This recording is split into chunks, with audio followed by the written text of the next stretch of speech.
আল্লাহ পাক অবাক হয়ে যান সেই যুবককে দেখে, যার প্রবৃত্তির তাড়না নাই, সে আল্লাহর দ্বীনের পথে ছুটছে। এই যুবককে দেখে আল্লাহ পাক অবাক হয়ে যান এবং তার দোয়া যেভাবে কবুল হবে, একজন মানুষ যার পা কবরে অলরেডি চলে গেছে, তার দোয়া কি সেভাবে কবুল হবে? দুজনের ইবাদত সমান।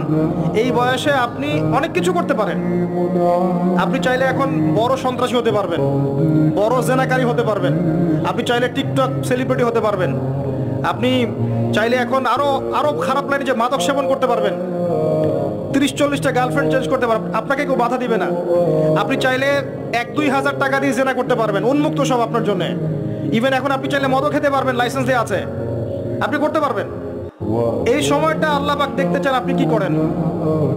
এই সময়টা আপনি আল্লাহর দিকে ফিরে আসেন, আপনি কোরআনের দিকে ফিরে আসেন, সুন্নত অনুযায়ী জীবন যাপন করেন। আপনার জন্য অপেক্ষা করছে জান্নাত। কি চান আপনি সিদ্ধান্ত নেন।